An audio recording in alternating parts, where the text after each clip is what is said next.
Bueno, darle la más cordial bienvenida nuevamente a todos los que están hoy día presentes y actualmente los voy a dejar con una tremenda profesional de Latinoamérica, fisioterapeuta, kinesióloga, especialista en cuidados críticos en Colombia, magíster en microbiología clínica, vocal de terapias regional del Caribe, AMSI, miembro de la ASCOFI, COLFI y AARS WIVEN y especialista para Latinoamérica de contenido científico inmunológico Janssen, Johnson y Johnson. Los dejo cordialmente ahora con nuestra tremenda expositora que va a hablar de nuevas tecnologías en UCI a la fisioterapeuta Carmen Chica. Muchas gracias por estar hoy día, Carmen. Bienvenida y es toda tu platea ahora. Gracias, Sebas, gracias, Pablo, gracias a todos por conectarse. De verdad que es un placer poder estar acá con ustedes. Me confirman si me escuchan bien y si se proyecta perfecto la presentación, solo como para hacer un double check de que todo está en orden. ¿Todo Todo perfecto? bien. ¿Me Se escuchan? escucha y se ve Perfecto. perfecto. Muy bien. Entonces, este tema es bien interesante. Cuando Sebastián me propuso, me dio tres opciones y yo dije, bueno, esta es una buena oportunidad como para traer de lo viejo lo nuevo, a ver qué cositas nuevas existen, hay, qué evidencia nos está respaldando actualmente y cómo podemos incluso eh, apalancarnos dentro de lo que rutinariamente realizamos, que ya tiene evidencia construida con eh, lo nuevo que hay desde la tecnología. Y si bien es cierto, conocemos que las condiciones a las que están expuestos nuestros pacientes en cuidado intensivo, principalmente la debilidad adquirida en la UCI, siempre va a tener un predictor de avance o de desenlace que va a ir mediado ya sea por la parálisis o por la paresia. Esta puede ser flácida, puede ser simétrica, puede ser asimétrica y especialmente la vamos a ver más notada en extremidades inferiores. Entonces, esta paresia que puede estar asociada a debilidad muscular a menudo tiene atrofia visible y es precisamente donde nosotros vamos a tener como una demarcación más importante asociado a la condición de salud del paciente, sobre todo porque los músculos respiratorios son los que principalmente se ven afectados si es un paciente que está en ventilación mecánica, lo que obviamente nos va a hacer más difícil el proceso del ventilador. Entonces recordemos que aparte de la condición de salud básica que tiene el paciente, la debilidad adquirida en UCI va a tener un impacto aún mayor, sobre todo porque va a generar discapacidad, ya sea temporal o permanente, a lo largo del tiempo y que se va a ver más significativamente notable en los pacientes que tienen lesiones cerebrales o los que nosotros llamamos neurocríticos.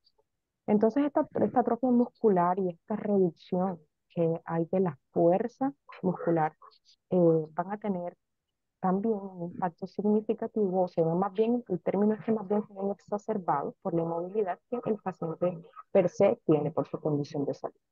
Entonces, con esta eh, pequeña introducción acerca de lo que probablemente pueda ser algo ya conocido para muchos, de pronto nuevo para otros, o quizás de refuerzo para la gran mayoría. Es importante, además de eso, resaltar que aquí hay algo que no podemos dejar de lado, y es el rol, no solamente del rehabilitador, sino el rol que hace el rehabilitador como cuidador. Entonces, el equipo de rehabilitación ya no se vuelve un rehabilitador en sí, sino que también en conjunto con el trabajo interdisciplinar de enfermería, medicina o auxiliares del cuidado, también se vuelven cuidadores de primera línea para este grupo de pacientes.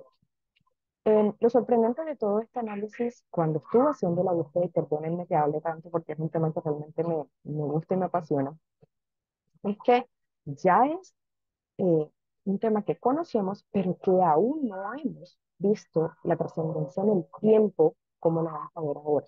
Y probablemente me van a decir, Carmen, son papers muy viejos, sí, o sea, que desde hace muchos años, y yo creo que más de 20 años, cuando yo vi por primera vez este tema, no piensen ni especulen mucho de la edad, solo que soy una niña muy joven y precoz, Sí, pero vea la bola pero ahí. entonces hace más de 20 años, ya esto es un tema que estaba escrito y las tecnologías hacían parte de ello.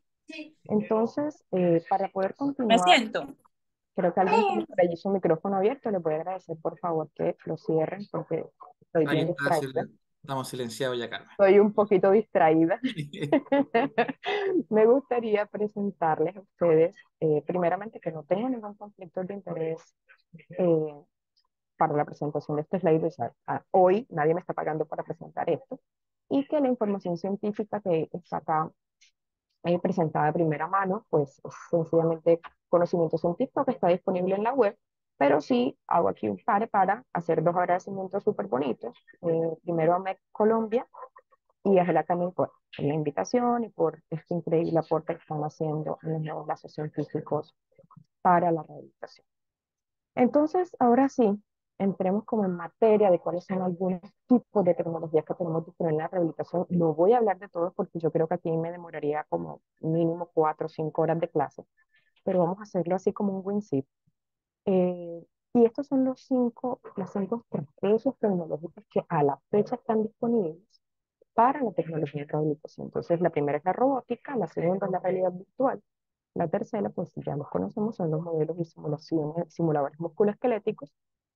La cuarta y la quinta son los más usados, que es la estimulación magnética transcranial y la transcranial de corriente directa, pues que son las que ahorita pues están dando como mucho boom, porque sobre lo que más estudios están ahorita avanzando, y no solamente la transcranial en sí, sino la transdiafragmática directamente validada sobre la estimulación o bilateral o unilateral del nervio frénico, pero eso lo vamos a ver un poquito más adelante, porque es un tema que es bien apasionante. Yo tuve la oportunidad de estar eh, en ese tiempo de masterclass en el último congreso de la ADRC en New Orleans, donde estuvo Goliger, que es uno de los principales predictores o creadores o como diría yo, profes, masters en esta nueva técnica. Entonces, creo que le vamos a dedicar un poquito más de tiempo a este último tema de estimulación diafragmática directa bajo corriente, ya sea unilateral o bilateral del nervio frénico. Entonces, lo que sí es cierto es que lo que está generando mucho mayor impacto actualmente es el uso de la robótica dentro de la rehabilitación. Y es porque, en efecto, tanto robótica como realidad virtual, y se van a quedar asombrados con el último slide, están dando mucho que decir, sobre todo porque están haciendo estudios pilotos experimentales en una gran cantidad de pacientes críticos, sobre todo en Europa y Australia.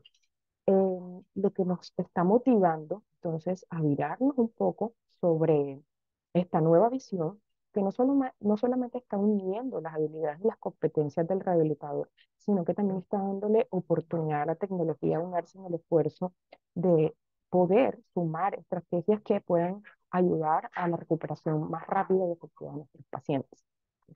Entonces, perdónenme aquí. Ok, listo. Entonces, ¿qué les puedo decir? Eh, Además de que todo esto es realmente nuevo para nosotros dentro del uso de la evidencia, pero que es muy viejo, basado en la creación. Cuando le digo muy viejo es que ya tiene más de 5 o 6 años en la circulación de unidades de cuidados intensivos por fuera de Latinoamérica. eh, es que definitivamente ya ha pasado un buen tiempo desde que esto se está haciendo en el resto del mundo, y bueno, probablemente por eh, barreras financieras, de disponibilidad de recursos y todo esto que venga aquí asociado, no ha llegado a nuestra región. Lo que sí es cierto es que la movilización temprana es un componente que definitivamente sí va a generar un énfasis importante, sobre todo cuando en actividades terapéuticas progresivas hacemos énfasis para poder mitigar el daño no solamente en el paciente, por eso hacía mucho énfasis al inicio, sino también en el rol del cuidador. Porque recordemos que el mal uso de nuestro cuerpo dentro de la rehabilitación, pues termina también volviendo al rehabilitador y al grupo de rehabilitación, pues el segundo lesionado dentro de este proceso.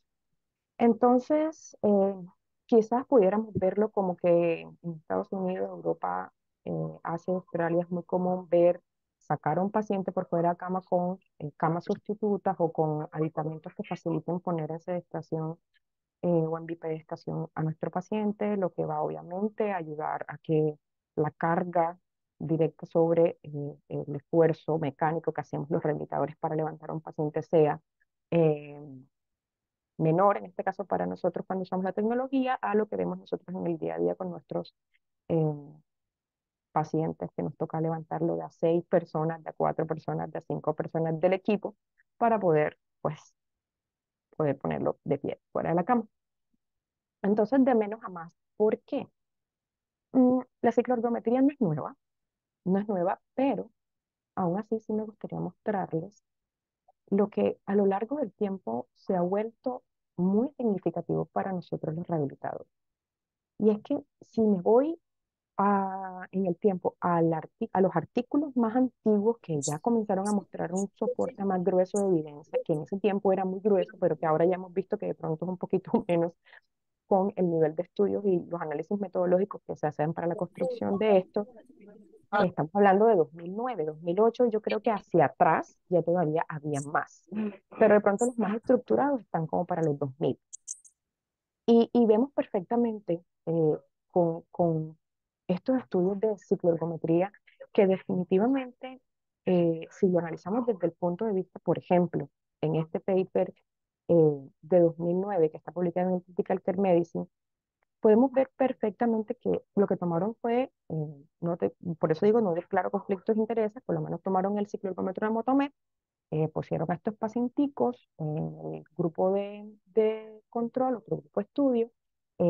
Unos recibieron una sesión de ejercicio que consistía en montarlo en el cicloergómetro todos los días, 5 días a la semana. Al pacientico lo colocaban en sedente o en semi-Fowler. Y este dispositivo, ¿qué hacía? Lo que hacía era que brindaba la estabilidad, perdón, brindaba la estabilidad o la posibilidad de que el paciente realizara ciclismo pasivo o activo. Se cuadraba en 6 niveles, pues no sé los que han tenido la oportunidad de trabajar con el Motomed.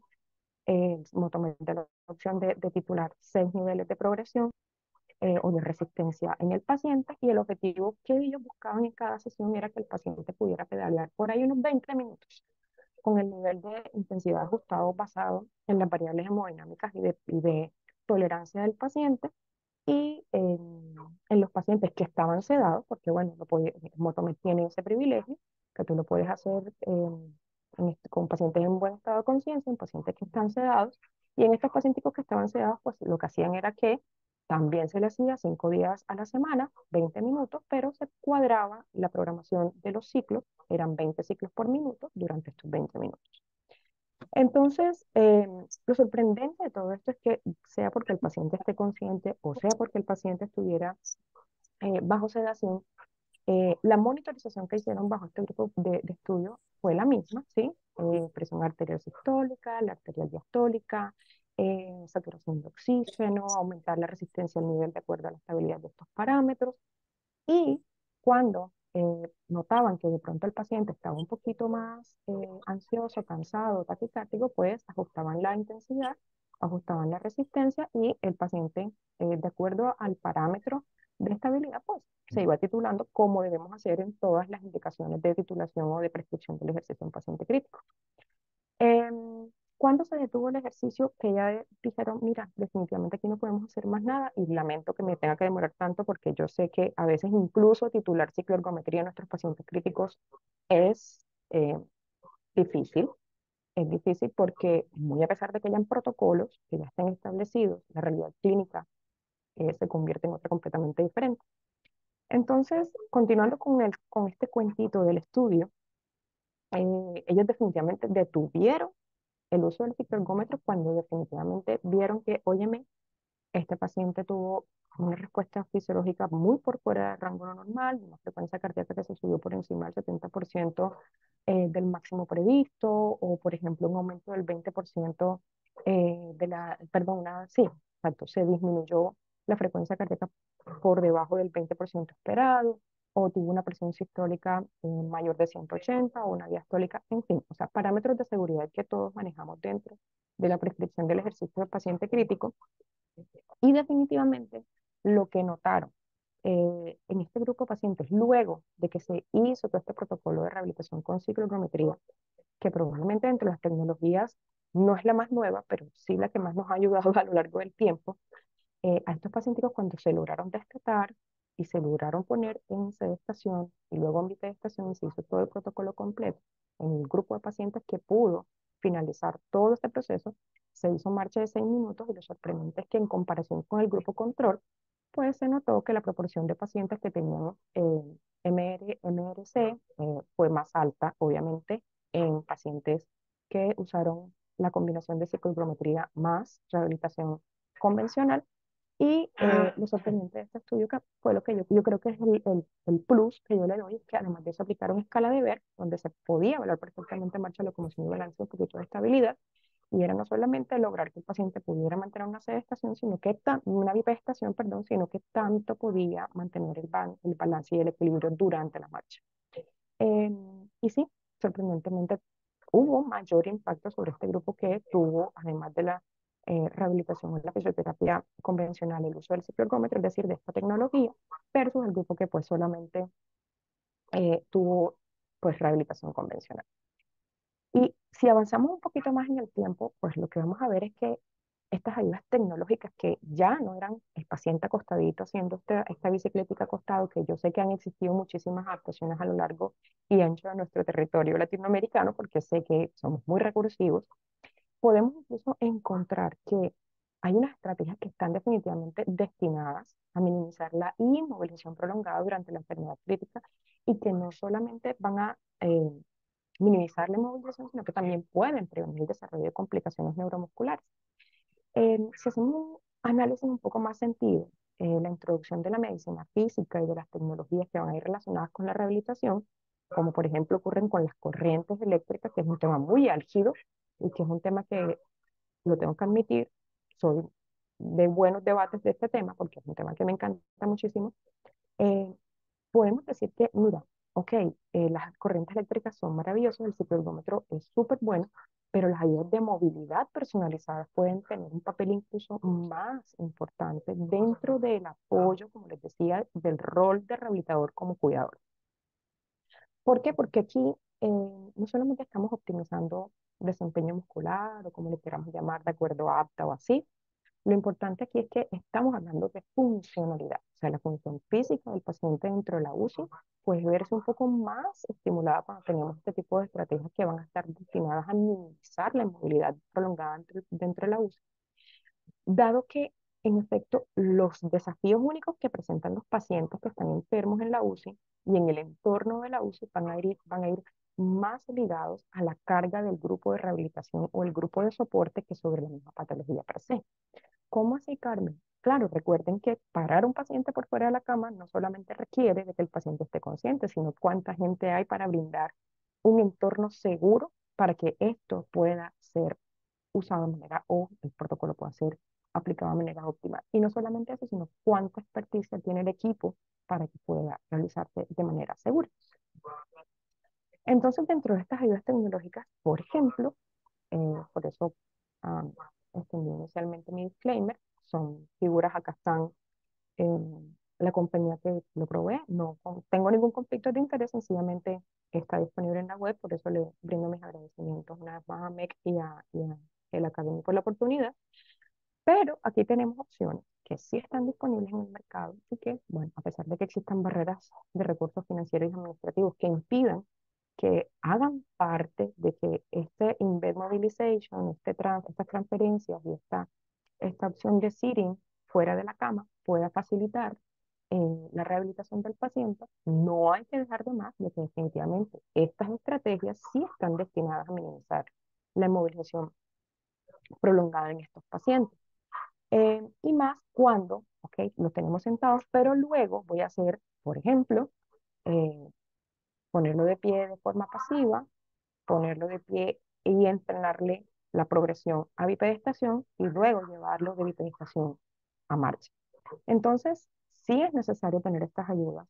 Probablemente las que estén disponibles en el mercado estén más asociadas a la necesidad del recurso financiero o a la disponibilidad de la que mayor evidencia científica tenga, porque de esto también podemos hablar al respecto. Por ejemplo, yo así como que haciendo esta búsqueda loca de estas tecnologías nuevas que hay, cuántas han escrito, y si bien es cierto, para mí no es nuevo conocer que la industria industria, no solamente la farmacéutica, sino también los dispositivos biomédicos, sus diseños tienen que ser validados por estudios científicos o por lo menos que demuestren qué tan buenos son o qué riesgo mitigan o qué impacto tienen sobre la rehabilitación, en este caso del paciente.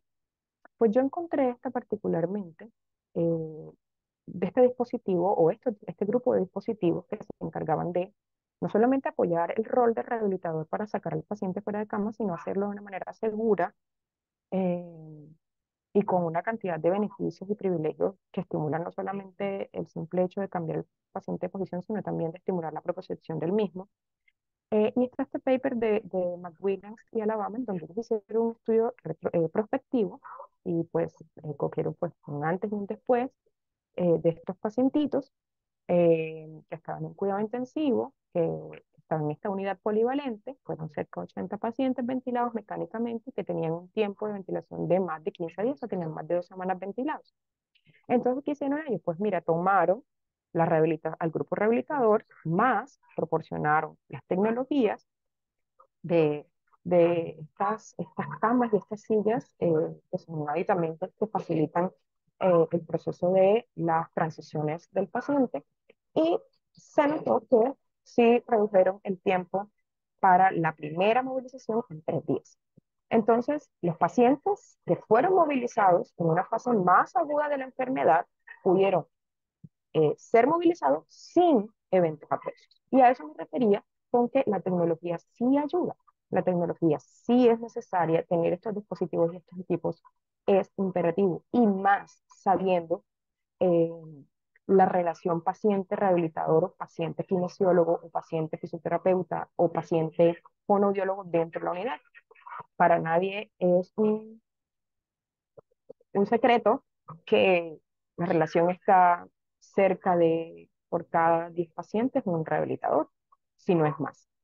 Entonces, si hay algo que nosotros debemos como rehabilitadores cuidar, es cuidarnos, ¿sí? Cuidar nuestra postura, cuidar nuestra espalda, cuidar nuestro paciente, sí, pero cuidarnos para poder cuidar. Entonces, en este caso puntual, la posición sentada, y es que debemos hacerlo, y ahí va como caramba, un plus, un push a estas nuevas generaciones es que sentemos al paciente, porque la posición sedente sí tiene una serie de privilegios, de beneficios que están escritos no solamente a nivel físico, sino también a nivel psicológico. Y definitivamente es la postura erguida, la postura sedente, la que va a desafiar el equilibrio y el control del tronco del paciente cuando está en ventilación mecánica, porque recordemos que en posición sedente es cuando definitivamente se puede hacer un ajuste inicial para poder tener las transiciones a bipedestación. Recordemos que, por ejemplo, la sedestación es la base de las funciones básicas cotidianas. Por ejemplo, sentarse para comer, sentarse para beber, sentarse para amarrar los cordones. Entonces, la sedestación yo creo que está subvalorada y debería comenzar a tener mayor importancia dentro de nuestros procesos de rehabilitación. Y no es sentar solamente para subir la cabecera de la cama, sentar por fuera de la cama para generar ese feedback neuropropioceptivo que favorece a todas las funciones, eh, incluso las neurocognitivas, en nuestros pacientes. Listo, entonces, si lo vemos desde pues, otro punto de vista, este mismo McWilliams y Alabama sumaron a ese estudio de bipedestación el de sedestación, es decir, que es justo y necesario. Entonces sí podemos ver que las tecnologías sí están siendo construidas bajo premisas científicas que pueden servirnos a nosotros de soporte y respaldo para que puedan ser usadas dentro de nuestras unidades. Y lo que definitivamente lograron aquí fue, por un lado, evaluar la respuesta aguda al ejercicio entre estar sentado de forma pasiva o estar sentado de forma activa en este grupo de pacientes críticos, y lo sorprendente es que ambos estudios lo que hicieron fue que concluyeron que definitivamente sentarse a borde de cama es una necesidad imperativa, exigente, que nuestros pacientes deben comenzar a ser eh, como entrenadas, debe tomarse como un estándar dentro de nuestro proceso de rehabilitación y en lo posible si lo podemos hacer con ayuda de tecnologías, como la que podemos ver en la imagen, pues sencillamente va a ser mucho más fácil y seguro para el equipo de rehabilitación y para el paciente. Pero ya entrándonos un poquito en el tema, un poquito más gruesito, eh, si hablamos ya no solamente de, de lo preocupante que puede ser tener un paciente débil versus no tener tecnología, sumemos el hecho de que el paciente eh, no solamente tiene debilidad periférica, sino que también está asociada a un músculo que ya conocemos muy bien y que definitivamente es uno de los grandes dolores de cabeza que tenemos en las unidades de cuidados intensivos. Sé que con esto voy a sacarme un montón de preguntas en el debate, pero yo creo que va a valer la pena. Sobre todo porque se anda vendiendo la mal y errada información de que el diafragma puede ser estimulado desde la periferia. No sé cuántos expertos en rehabilitación hayan en esta sala o vayan a ver a futuro este video, pero lo que sí es cierto es que incluso palparlo es difícil. Ahora generar que una corriente impacte directamente sobre las fibras. Lo que sí es cierto es que nosotros a través de la rehabilitación podemos, desde la biomecánica de los tejidos y desde la biofísica de los tejidos, hacer impacto directo por sinergias musculares. Y bueno, para eso ya está eh, un tópico más avanzado que es la terapia manual ortopédica en paciente crítico.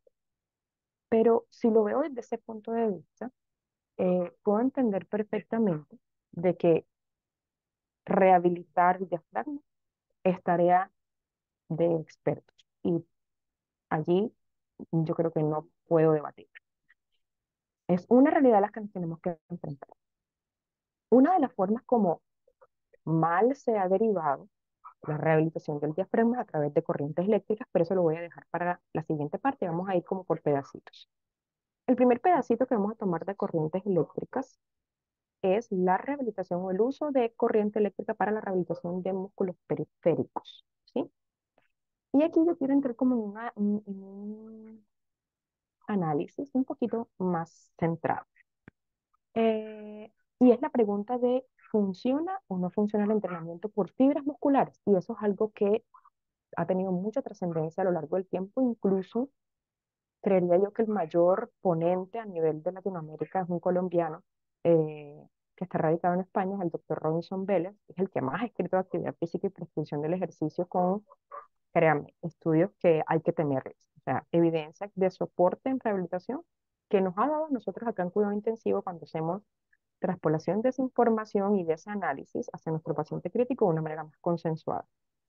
Entonces viene aquí esta pregunta de ¿funciona el entrenamiento por fibras musculares? Porque es que a lo largo del tiempo nos han enseñado de que haciendo estimulación eléctrica vamos a generar carga sobre X fibra o sobre X fibra.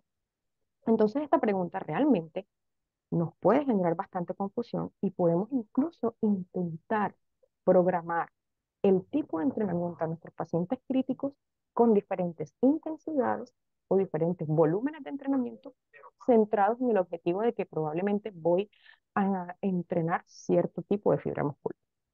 Pero tenemos que tener algunos puntos como muy en claridad y aquí creo que me voy a tomar unos minutos porque quiero que esto quede muy claro antes de hablar de estimulación eléctrica en el paciente crítico. Y es que, número uno, la mayoría de los músculos del cuerpo humano tienen una proporción similar de fibras lentas y fibras rápidas, ¿sí? Hablamos de los periféricos. Número dos, es muy complicado realmente saber qué tanto o qué tanta proporción hay en uno o en otro. Sí hay estudios que han reflejado cuáles tienen, qué músculos tienen más que el otro. Por ejemplo, hay un estudio que por definición histológica está claro de que, por ejemplo, el sóleo y los gastrocnemios son los músculos que más fibras musculares lentas tienen. ¿Sí? Eso es debatible, pero el porcentaje nosotros no lo vamos a saber porque esto varía de individuo a otro. Además de eso, es muy complicado también saber la proporción de fibras de una persona a otra. ¿Sí? Entonces, fíjense que desde hace años se viene haciendo viral esta creencia de que una misma intensidad relativa para esta persona va a ser el mismo impacto que para esta otra, ¿sí? Es decir, el mismo número de repeticiones va a impactar directamente sobre X número de fibras lentas. O por ejemplo, yo recuerdo cuando yo estudiaba mi pregrado nos decían algo así como que el individuo cuando hace una sentadilla, el 80% se contraen el 80% de fibras lentas para poder lograr de 10 a 12 repeticiones. Esos eran como unos parámetros un poco, un poco bizarros que en el tiempo pues se han ido pasando de generación en generación y hoy nos tienen con un gap de conocimiento y de evidencia científica que realmente sí genera confusión y nos hace errar en la prescripción del ejercicio, pero ya no ahora en el paciente sano, sino en el paciente crítico.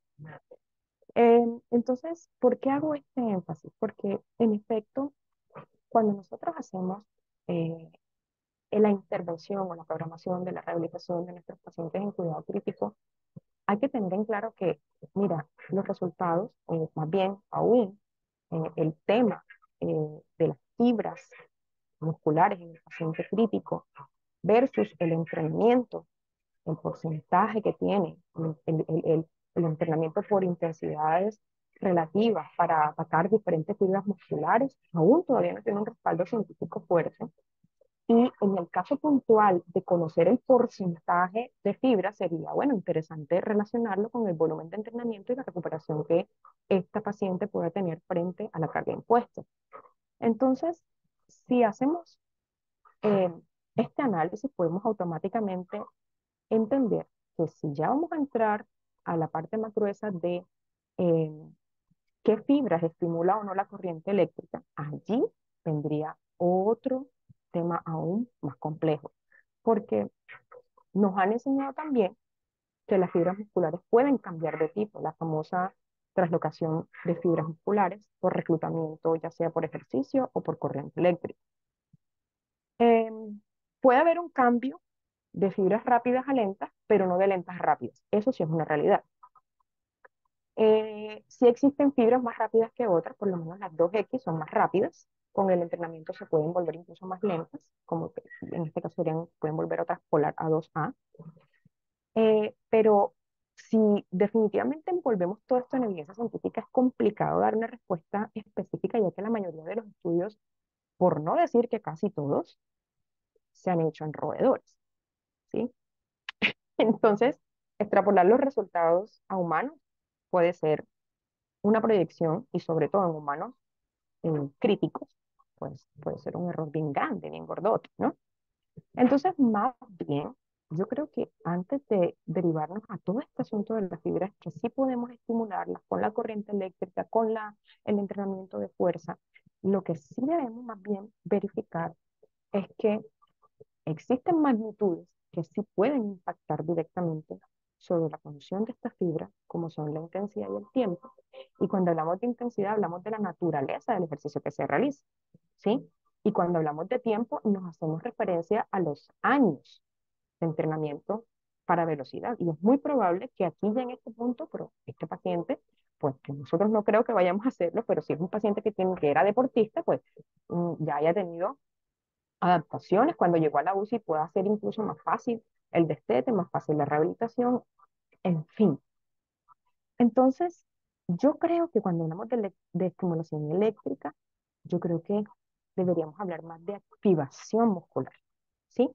Porque es que cuando yo hablo de activación muscular, estoy hablando del incremento de esta actividad bajo la premisa de reclutamiento de unidades motoras, frecuencia del impulso y cómo yo inicio durante el movimiento las opciones para que se recluten estas fibras, ya sea unidades motoras de bajo umbral o por el contrario, la manera en cómo estas se van fatigando y la necesidad en que la fuerza aumente basado en la prescripción o en los parámetros que yo requiero implementar para que este músculo se active o esta fibra muscular se active. ¿Por qué? Porque según se vayan fatigando las fibras musculares que nosotros queremos estimular con corriente eléctrica, pues obviamente vamos a tener que titular la programación del equipo. Entonces, eh, fíjense que a veces usar corrientes eléctricas dentro del cuidado intensivo no es tan sencillo como nos lo hacen ver. Entonces, para eso, ay, perdón, se me fue aquí. Listo. Entonces, si se pueden dar cuenta, aquí ya les dejé por largo tiempo mientras hablaba como loca, este pequeño estudio, que yo creo que con esto comenzó en el 2009, 2008 también, eh, este estudio, yo recuerdo la primera vez que yo vi esto, estaba, estaba yo en mi universidad haciendo mi pregrado, eh, esto salió en el 2009, no mentira, ya no me había graduado, admito. Eh, Cuando yo vi esto por primera vez, yo dije, wow, corriente eléctrica dentro de la UCI, qué sorprendente. Pero siempre fue un tema que me generó muchas dudas por todo esto que les he explicado. Este pequeño estudio cogió 24 pacientitos, estaban en una UCI de alta dependencia completamente sedaditos. Lo sorprendente es que eran pacientes epocosos que estaban sometidos a ventilación mecánica y yo con el EPOC tengo algo de respeto. Porque recuerden que el EPOC tiene un componente nutricional que es completamente diferente al paciente con SDRA, al paciente con fibrosis, al paciente. El EPOC es especial, todos lo sabemos. Entonces yo creo que los más grandes estudios que se han realizado de corriente eléctrica los han hecho sobre pacientes epocosos, no sé si lo han revisado, y han tenido muy buen impacto, y es precisamente porque eh, la corriente eléctrica tiene esta capacidad sobre el paciente EPOC y sobre su estatus nutricional cuando se hacen en conjunto. Lo bonito de este primer estudio, que yo creo que de todos los que hay también de esa época, es como todavía los que mantienen vivo la esencia de seguir estudiando las corrientes eléctricas en nuestros pacientes. Yo creo que todos los estudios del mundo los citan a ellos. Eh, es porque aquí fue donde comenzó el real soporte de comprender que sí, el grupo que recibió solamente movilización no tuvo tanta mejoría, sí, no tuvo tanta fuerza muscular como el grupo que hizo corriente eléctrica eh, con rehabilitación convencional, sí, y pues estos pacientes fueron incluso más funcionales. Pero si nos vamos, eso fue 2009, 2008, ya no recuerdo qué año fue, pero si nos vamos a este, que fue publicado en febrero, si no estoy mal, de este año, está el estudio Express. Yo amo este estudio a pesar de que es un estudio supremamente pequeñito. Eh, Aquí los participantes fueron asignados al azar mediante asignaciones generadas por computadora, es decir, fue aleatorio completamente. Tomaron un grupo que iba a recibir corriente eléctrica más alimentación hiperproteica más fisioterapia y otro grupo con atención estándar. Se hizo esta intervención en pacientes de cuidado crítico durante 14 días y durante estos 14 días lo que se hizo fue que este grupo que recibió proteína con corriente eléctrica más rehabilitación y el grupo que solamente recibió rehabilitación, pues pudieron tener un gran impacto sobre el grupo que era grupo control, ¿no? Entonces, lo sorprendente es que los participantes que no respondieron a a este beneficio o a este privilegio fueron los pacientes que, como muchos de nuestros pacientes, estaban recibiendo movilizaciones pasivas, ¿sí? Y el resultado fue realmente significativo porque el grupo que estuvo más activo, el grupo que estuvo con suplemento nutricional, el grupo que además de eso tuvo fisioterapia, tuvo corriente eléctrica, pues tuvieron obviamente la conclusión de que sí se atenúa la pérdida de masa magra, sobre todo en estas extremidades inferiores, en estos pacientes de uso. Entonces, conclusión de esto, Express nos sigue diciendo deje de mover pasivamente a su paciente. O sea, esto nos sigue diciendo de que esta herramienta tecnológica de la corriente eléctrica, más el soporte nutricional, más la rehabilitación, es el camino por el que debemos continuar para lograr funcionalidad a nuestros pacientes.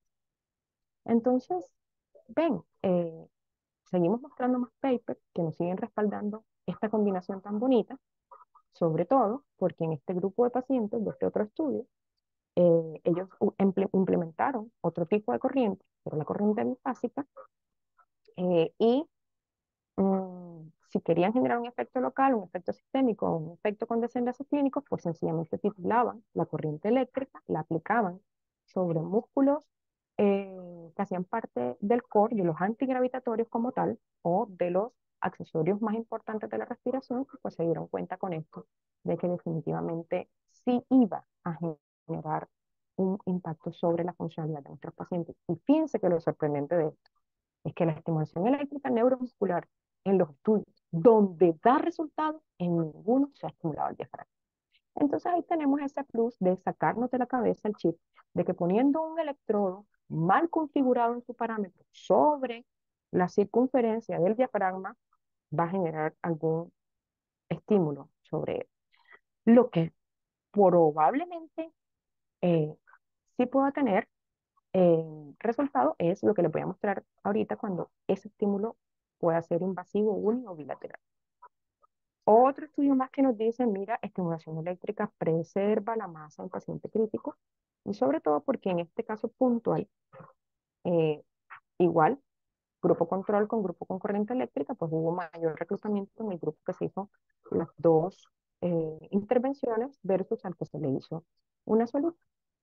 Y en pacientes sépticos, que es el dolor de cabeza que siempre hemos tenido, pues aquí lo que se hizo es que se le aplicó también esta corriente eléctrica transcutánea, eh, bíceps, cuádriceps, fue el estudio, y para nosotros es supremamente importante dentro de la rehabilitación mantener fuerza sobre estos dos músculos.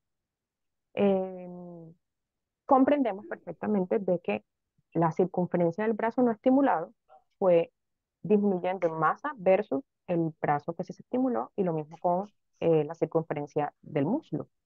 Entonces, sí mantiene tropismo muscular, ojo, en compañía de soporte nutricional. Sí, entonces, ¿se puede hacer en pacientes sépticos? Sí, siempre y cuando el paciente esté estable. Me refiero parámetros de seguridad. Cuando digo estable es con parámetros de seguridad dentro de rango. Entonces, aquí viene lo mismo, ¿sí? Corriente eléctrica en el diafragma, mm, bien debatible. No sé si aquí hay personas que lo aplican, lo respeto completamente, pero yo tengo que decir lo que hay disponible, ¿sí? Recuerden que la estimulación eléctrica es un tema que incluso la evidencia misma está en construcción. Eh, la habilidad y la formación es otro punto aparte. Mm, el objetivo y las metas de tratamiento usando esta herramienta o esta modalidad física es otra. Entonces, generar contracción muscular específica va a interferir o va a intervenir o va a permitir que se promueva el fortalecimiento, se prevenga la hipotrofia o la atrofia muscular. eh, y esto lo hacemos más que todos estos pacientes que tenemos que están en ventilación mecánica. Pero vamos a ver qué ocurre con esta famosa estimulación eléctrica sobre el diafragma y conseguí algunos artículos en diferentes grupos etarios. Este primero es en pacientes EPOC usando corriente rusa. La corriente rusa tiene una capacidad completamente diferente a todas por la forma de la onda, por la frecuencia de programación y por el ancho del pulso. Entonces, yo sé que, bueno, esto no es una clase de corriente eléctrica, pero sabemos que la corriente rusa tiene características que van a ir delimitadas más a estimular fibras lentas que a fibras rápidas. Es decir, que su umbral va a ir más sobre las fibras de carga. Entonces, eh, en este pequeño estudio que se hizo, no eran pacientes críticos, eran pacientes EPOC de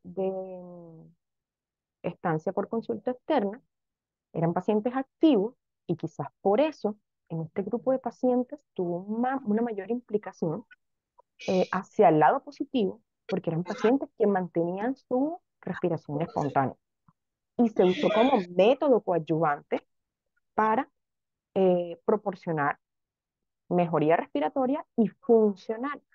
Es decir, que no se usó como la estrategia gold estándar para paciente crítico.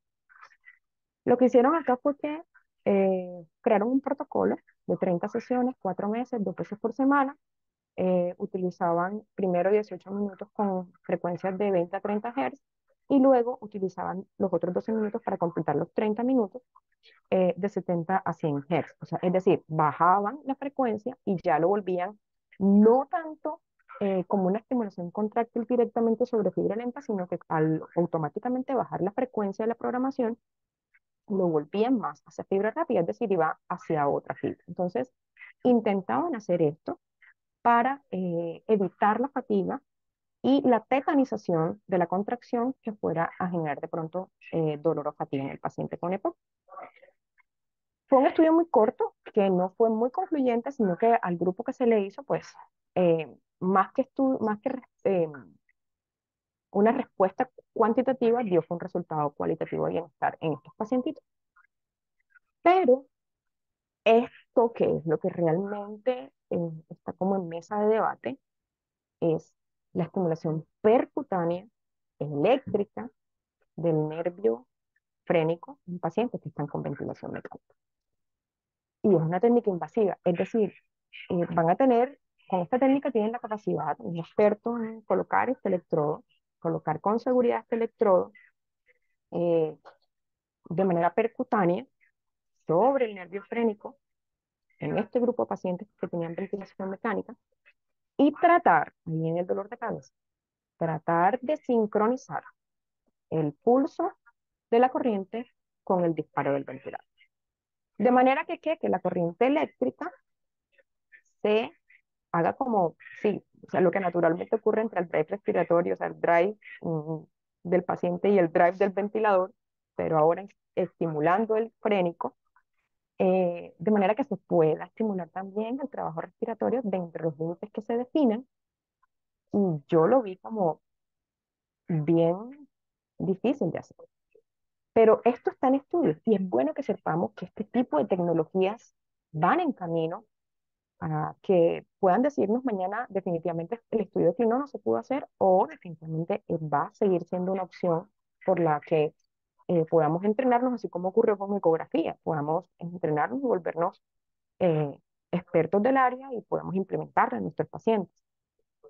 Lo que sí se está haciendo de manera, en estudios ya más avanzados, es la estimulación no invasiva del nervio frénico para evitar la debilidad inducida por el ventilador en el diafragma en pacientes críticos. Entonces, aquí, pues ya la cosa eh, surte un poco más segura, digámoslo así, porque ya no tienen que invadir el paciente. Y aquí lo que se hace es que a través de un canal controlado de forma independiente, hacen entregas de pulsos como si estuvieran simulando el disparo neural que se hace hacia el nervio frénico y de allí hacia el diafragma. Y miren que son unos anchos de pulsos muy pequeños, de 10 microsegundos a 400 microsegundos, y la amplitud de la programación es extremadamente pequeña, son 1 miliamperio, y con esto hace que se genere un impacto de corriente eléctrica que va a estimular a través del frénico directamente la contracción del diafragma. Lo que se hizo en estudios preliminares es que mm, el resultado que se esperaba se obtuvo, ¿sí? Y era que fuera incrementando la capacidad de contracción del diafragma en la medida en que el estímulo se hacía sobre el frénico para que se derivara como respuesta una contracción efectiva que fuera sincronizada o que facilitara el disparo del ventilador para evitar que de pronto este paciente entrara en esta debilidad adquirida en su diafragma asociada a la ventilación mecánica. Entonces, lo que sí es cierto es que mm, los- lo que sí debemos evaluar es que esta respuesta debería ser no solamente de manera unilateral, sino de manera bilateral y ver a largo plazo qué respuestas dan estos estudios guiados por Golliger que nos puedan dar luz al final del día de si definitivamente va a ser de buen pronóstico el uso de estos dispositivos, de estas tecnologías, de estas nuevas tecnologías en la rehabilitación de nuestros pacientes ventilados, en efecto para mitigar el daño sobre la disfunción del diafragma, que ya sabemos que la proyección directa es tratar de mitigar el efecto que se genera con esta reducción de la capacidad de generar deltas de presión y de flujo para poder hacer disparos efectivos. Consistentemente con esto, pues habían todavía y existen y siguen saliendo muchísimos más estudios y podemos ver, por lo menos en este, en donde el diagrama de Bosque muestra claramente una correlación significativa, pero débil, de la puntuación del MRC y la presión de contracción que se generó en estos pacienticos, sobre todo porque aquí lo que realmente están buscando para evaluar, no solamente aquí, pues mezclaron todas las variables, no solamente eh, sobre presión transesofágica, transdiafragmática, sino que también intentaron medir la disfunción del diafragma con la forma independiente del fracaso en el DESTET en el grupo de pacientes que se empleó, de manera que pudieran de pronto enfocarlo hacia el winning más que hacia la rehabilitación como tal. Entonces, miren que sigue creciendo la construcción de evidencia y aquí les traigo lo último que hay acerca de el papel de la rehabilitación tecnológica en pacientes con debilidad. Y este estudio, bonito, fue en febrero también de este año, y es asociar el uso de la robótica y de la realidad virtual de forma integrada con la vibración muscular como una herramienta complementaria aceptable dentro de programas de rehabilitación integral y que hasta pudiéramos decir que es como multifacético, ¿no?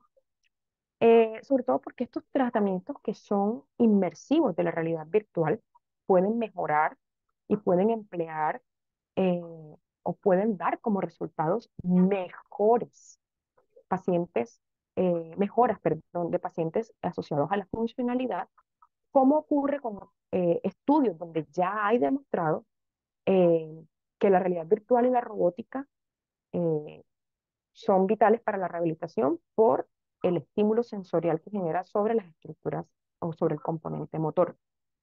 Entonces, el entrenamiento en este caso puntual de este estudio, que es un estudio piloto, y me gustaría hacer la aclaración, este estudio piloto de este entrenamiento de realidad virtual estuvo enriquecida sobre todo con una cantidad de estímulos que iban más ligados a este grupo de pacientes neurocríticos. ¿Sí? ¿Por qué? Porque el entrenamiento de realidad virtual, estuve investigando muy, muy a fondo esto, incluso le pregunté a dos colegas neurorehabilitadores y me dijeron algo que era muy cierto, y es que resulta que la realidad virtual genera estímulos multisensoriales, es decir, auditivo, visual, motor, propioceptivo, que va a maximizar el proceso de neuroplasticidad en estos pacientes que tienen injuria aguda por cerebral, ¿no? Que es lo que nosotros llamamos pacientes neurocríticos. Y esto va a generar un impacto positivo sobre el rendimiento sensoriomotor. Cuando ellos me estuvieron hablando acerca de eso, yo dije, ve, pero qué bueno que podamos tener esta opción de estos dispositivos robóticos que están pilotos para la rehabilitación, sobre todo porque si le hacemos un análisis fisiológico a toda esta parte sensoriomotora y nuestro paciente crítico, vamos a encontrar de que lo que queremos estimular son todos los antigravitatorios, sobre todo eh, miembros inferiores, ¿sí? De manera inicial, para que, caramba, pudiéramos de alguna u otra manera lograr que haya mayor rango de movimiento, mayor incluso puede dar como respuesta mayor amplitud de movimiento, mayor coordinación, para que esto se vaya a ver reflejado luego en un paciente que sea funcional durante la marcha, con equilibrio, con balance, eh, y que obviamente se mitiga el riesgo a caídas, que es el segundo factor que más le preocupa al equipo de rehabilitación crítico, es que el paciente se caiga, ¿cierto? No por el descuido del paciente del grupo rehabilitador, sino por los miedos propios de la falta de estimulación sensorimotora o del contacto, de la retroalimentación, este feedback sensorimotor con el medio. Entonces, ¿en qué consistió este estudio que ustedes están viendo acá? eh, Pueden tomarle screenshot y pues leerlo con más calma. Aquí lo que hicieron es que tomaron pacienticos de 40, entre los 40 y los 70 años, si no estoy mal, que tenían, obviamente, como antecedente una lesión aguda o una injuria cerebral en cuidado intensivo, y que no tenían una evolución menor de 20 días de ingreso a la UCI o mayor de 3 meses, ¿sí? Que tuviera debilidad adquirida en la UCI y que además de eso, pues, tuviera toda la sintomatología propia de flacidez, todo lo que ya conocemos. ¿Qué hicieron con esto? Pues sencillo. En este grupo, tomaron un grupo control, un grupo experimental, le hicieron solamente rehabilitación convencional, al otro grupo rehabilitación convencional más realidad virtual. Y lo que encontraron es que en el grupo experimental el análisis de los datos mostró una mejora significativa en términos de discapacidad. Y eso para nosotros es vital, porque siempre hago la misma pregunta. Yo entrego al paciente vivo cuando sale de la UCI o entrego a un paciente funcional para la familia y para la sociedad. Entonces, aquí es donde está el real impacto de esta nueva tecnología de robótica y realidad virtual en la rehabilitación. Y es que este grupo al que se le empleó realidad virtual más rehabilitación convencional sí tuvo un impacto directo sobre la discapacidad que podría determinarse específicamente porque este grupo de pacientes tuvo resultados motores óptimos asociados a una mejora en la actividad funcional de ellos, sobre todo el de extremidades inferiores, el equilibrio, la marcha y el estado físico en general. Y ojalá sea esto lo que podamos buscar para todos nuestros pacientes, ¿sí? Para reflexionar, ¿qué les puedo dejar? Mira, la viabilidad de usar este enfoque para sincronizar la estimulación eléctrica con la inspiración todavía está en construcción. El trabajo respiratorio es algo que incluso todavía está en estudio, que todavía tiene muchísimas aristas que analizar, incluso desde la misma monitorización de la ventilación mecánica, con tantas variables eh, que han sido creadas para lograr tener un efecto espejo sobre la información que nos está dando el sistema per se, de que además de eso se necesitan estudios clínicos adicionales que tengan una visión, una perspectiva de un grupo de qué voy a hacer, de este tema voy a trabajar, de qué beneficios tenemos. Y que sigo haciendo el énfasis de que la estimulación eléctrica neuromuscular o funcional puede reducir levemente la duración de la ventilación mecánica, pero es algo que todavía tenemos que meternos más de lleno incluso para la misma administración y titulación de la corriente, incluso del mismo dispositivo. Entonces, como conclusión y mensaje para llevarnos, es que la optimización del proceso de la rehabilitación temprana tiene y debe ser en compañía de la tecnología. El conocimiento y las manos están disponibles, pero no sé qué tanto la tecnología en nuestros países. Lo que sí es cierto es que es de vital importancia, sobre todo para disminuir, ayudarnos a disminuir el tiempo de estancia en uso. eh, y yo creo que lo mejor es sobre la carga que esto genera en el rol de cuidador que tiene el grupo de rehabilitación para impactar positivamente en el sistema cardiovascular, en el reducir los riesgos a trombos, porque en la medida en que podamos sacar más rápido al paciente de la cama, todos lo sabemos mucho mejor, obviamente con todas las medidas de seguridad, que los sistemas y las tecnologías, que yo creo que es lo más importante, se pueden transportar y pueden transportar al paciente fácilmente, incluso si el paciente sale de la UCI a cuidados intermedios o hospitalización, que es el servicio donde el paciente va a continuar su rehabilitación y la tecnología o el dispositivo nos va a ayudar para esto. Y que durante todo el proceso de rehabilitación, siempre, cuando se tiene tecnología, no podemos hacernos caso omiso a esto. Podemos garantizar que las pruebas sean reproducibles de paciente a paciente, todo esto basado con el conocimiento científico y la experticia de quien lo emplea, y que un seguimiento eficiente del proceso va a generar una recuperación objetiva que va a impactar directamente sobre la calidad de vida, la funcionalidad y mitigar la discapacidad en todos nuestros pacientes que están en cuidados intensivos. Entonces, con esto me despido y no sé qué preguntitas tengan por ello. Muchas gracias, Carmen. Te pasaste por la tremenda exposición, este estado del arte de lo que es la rehabilitación actualmente. Así que muchas gracias por compartir tu conocimiento y queríamos pedirte, sí, que participes de una pequeña mesa redonda, un par de preguntas del público que tal vez los chicos tengan dudas para que podamos conversarlas. Así que Okay. chicos pueden ir escribiendo para hacer alguna pregunta a Carmen a Sebastián, a mí también. Sí, a Pablo y a Sebastián, que son más duros que yo en esto,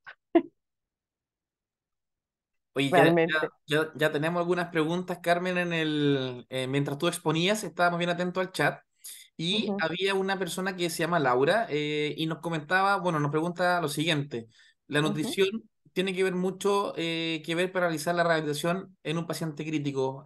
¿Cuál es tu punto de vista o la experiencia que ustedes tienen en Colombia mezclando la nutrición o la evaluación nutricional del paciente en conjunto con la rehabilitación? Mira, eso, yo soy una persona muy, pero muy excesivamente respetuosa del trabajo interdisciplinario. O sea, es imperativo que todo paciente que ingresa a cuidado crítico tenga valoración por soporte nutricional. Y para esto debe haber un nutricionista en la UCI. Es decir, yo debo estar de la mano de un nutricionista o de un experto en soporte nutricional para que derive junto conmigo la carga nutricional de este paciente asociado a la intensidad de mi programación del ejercicio, incluso a la misma programación del ventilador mecánico.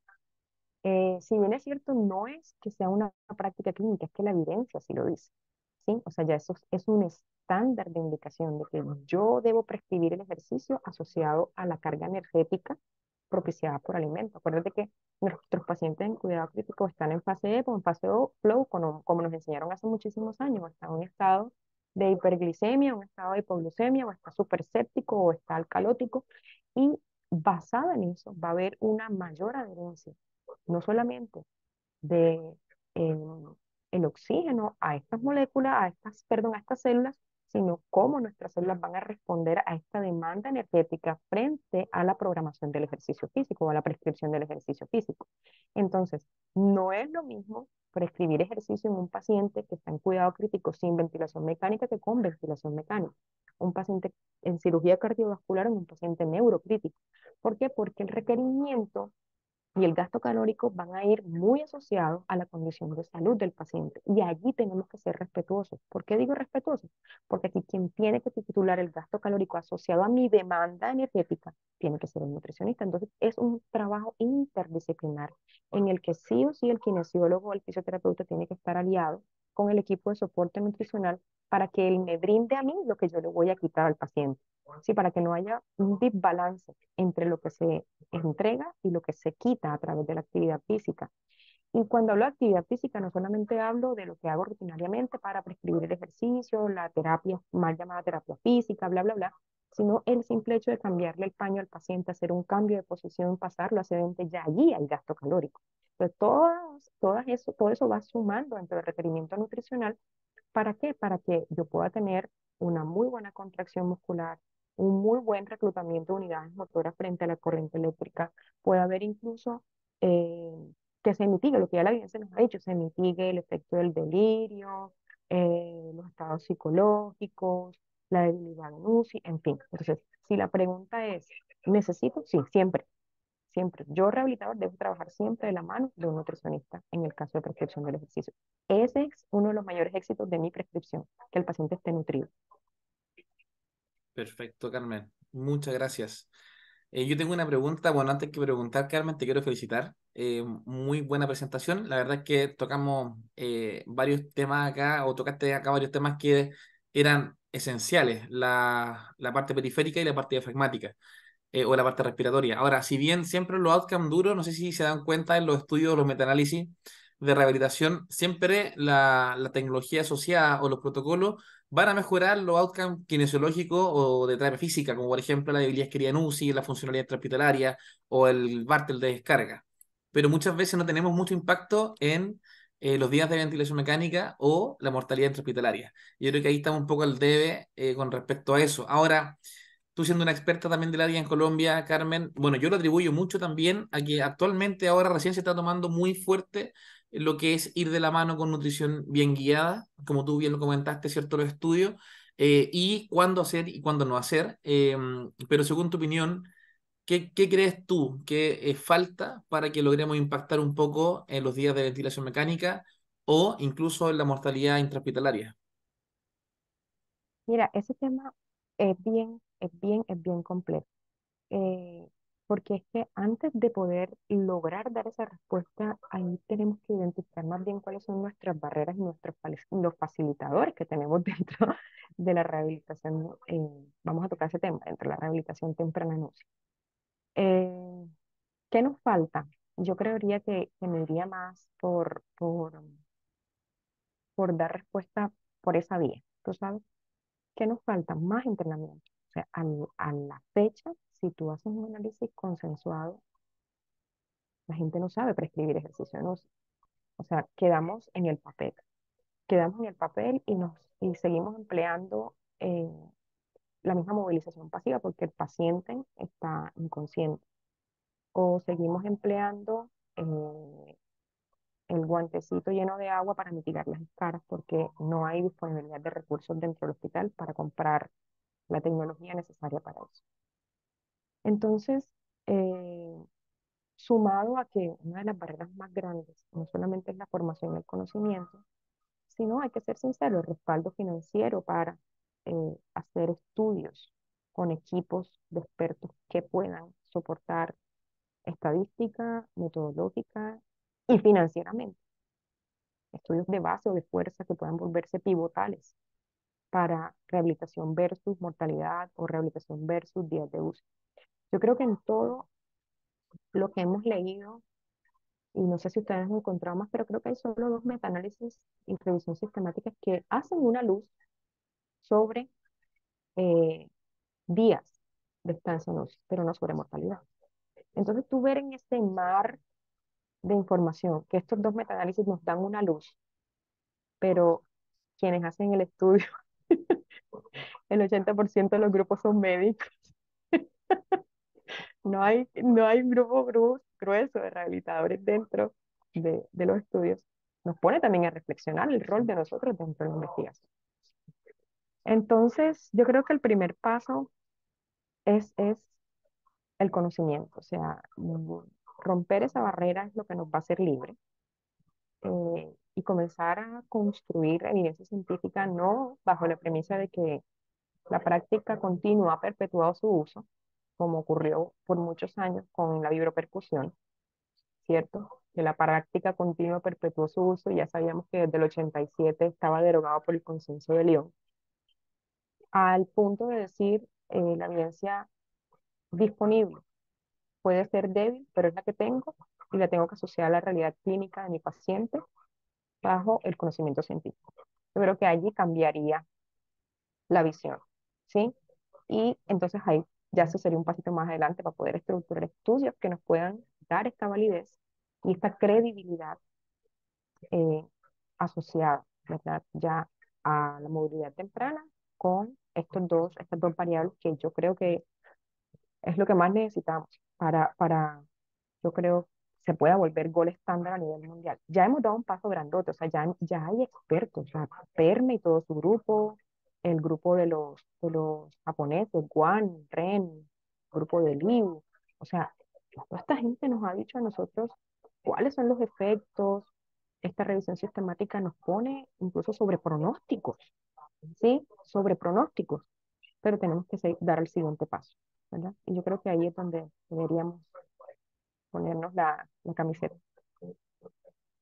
Totalmente de acuerdo, Carmen. Hay una pregunta de Diego que en la encuentro genial. Dice, entonces, ¿recomendarías la electroestimulación para el 100% de los pacientes en UCI, independiente estén independiente de los días de ventilación mecánica? Sí, no, el parámetro de seguridad de las corrientes eléctricas va más ligado, y es que yo creo que es casi que mínimo a la estabilidad hemodinámica, porque en realidad em, quiero hacer una aclaración acá. O sea, cuando hablo de estimulación eléctrica, no estoy hablando de la transcutánea, que probablemente pudiera servir para mitigar el dolor y que sobre eso la evidencia es corta y está delimitada más que todo al grupo de embarazadas durante el parto, la transcutánea para dolor. Porque las corrientes eléctricas, déjenme decirles, son muy debatidas y la evidencia es muy corta. Sí, lo que tenemos disponible es porque se está construyendo en estos momentos y está incluso siendo apoyada y validada por estudios ecográficos, ¿sí? De grosor de fibra y el impacto que ha tenido, y es lo que está ayudándonos a construir, o es lo que nos está ayudando más bien a tomar decisiones clínicas, ya sea porque ustedes lo emplean dentro de las unidades de cuidados intensivos o porque hay un grupo como nosotros que nos dedicamos solamente a estudiar y a escribir y a enseñar.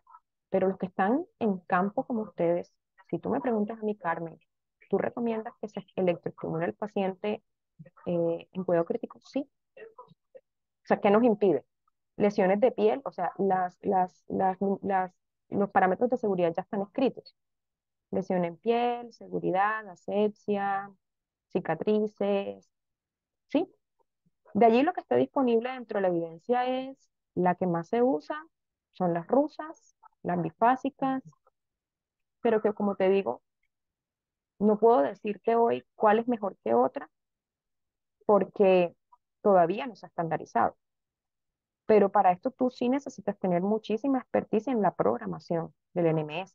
NMS es estimulador eléctrico neuromuscular, por eso hago la salvedad, no el transcutáneo. La estimulación eléctrica transcutánea se diseñó para estímulos sensoriales, ¿La qué? ¿sí? Para No estímulos todo eso. sensoriales o en efecto para mitigar el dolor. Y la evidencia de esta, vuelvo y hago énfasis, mucha se ha caído a lo largo de la historia y la que se mantiene única y exclusivamente para mitigar dolor. Y es la que utilizamos con frecuencias entre 80 y 120 Hz con intensidades o anchos de pulso de 120 a 200 milisegundos, o sea, que era la que utilizábamos para mitigar el dolor. Y ya la teoría del dolor, de la puerta y la contrapuerta, entonces ya estaba revalidada. O sea, es algo que ya no deberíamos siquiera estar usando. Y ya si es para contracción muscular, mira que cambian, porque incluso estamos hablando de frecuencias muy bajas para estimular fibras lentas, estamos hablando incluso de frecuencias de 2 a 3 Hz. Entonces hay que ver, no por el estímulo visual de contracción, porque la transcutánea también genera eh, contracción visual, pero no sobre estimulación de fibras lentas, como ocurre con la neuromuscular. Por eso es que es confuso, pero ellas tienen su nombre bien claro. La transcutánea sensorial, la neuromuscular es neuromuscular. Entonces es bueno que esta diferencia la tengamos en claro para poder determinar, primero, si definitivamente nuestro paciente es merecedor o no de que pueda ser prescrito como una de las herramientas para la rehabilitación. Pero sí, la respuesta es sí. Todo el que quieras, si Bueno, lo ahí sabes para que hacer. haya quedado claro a Diego. Muchas gracias, Carmen, por la respuesta. Y estoy de acuerdo, yo creo que la electroestimulación debe estar en todo el ciclo de rehabilitación. Incluso actualmente la estamos ocupando con pacientes colaboradores, como para facilitar también, ¿cierto?, la movilización voluntaria y apoyando también la ganancia de fibras reclutables. Entonces, claramente la electroestimulación, y ahí estoy totalmente de acuerdo contigo, tiene que ir desde la sedación profunda, incluso hasta post UCI, incluso si el Sí, paciente lo requiere. Totalmente de acuerdo. Así que, así bueno, es. por temas de programación ya estamos en la hora, así que te agradecemos, Carmen, otra vez en esta plataforma de Gel Academy. Tremenda presentación, como siempre, un gusto compartir contigo plataforma y agradecer a todos los que se conectaron hoy día de distintas partes de Latinoamérica. Tuvimos gente de Argentina, de Colombia, de Chile y llegó una que otra persona de Ecuador, así que tuvimos una amplia gama de personas en Latinoamérica. Así que te agradezco, Carmen. Muchas gracias por tu presentación y agradecer a cada uno de ustedes el estar el día de hoy. Va a quedar en el canal de YouTube nuestro, que lo vamos a compartir en redes sociales, y le vamos a mandar un correo para que por favor puedan contestar la encuesta de satisfacción sobre esta jornada y nosotros también poder ir mejorando mes a mes con respecto a nuestra jornada. Así que de antemano, muchas gracias y que estén muy bien, chiquillos. Muchas gracias, Carmen. Gracias, Eva. Un abrazo a todos. Y la preguntita hasta que está aquí, si me recomienda realizar liberación diafragmática solamente con técnicas de terapia manual ortopédica. Y eso es otro tema que podemos tocar, Seba. Totalmente, De resto, no Eso. existe manera de hacer liberación diafragmática más que con terapia manual ortopédica. Y ahí sí, nada que hacer. El Un 2024, abrazo. el El 2024 2020. vienen varias. Nos Sí, vemos. sí, sí. Un Que abrazo estén a muy todos. bien, Chao. chiquillos. Gracias. Chao chicos, buenas noches. Gracias a Chao, todos, chao. gracias Carmen, gracias Seba.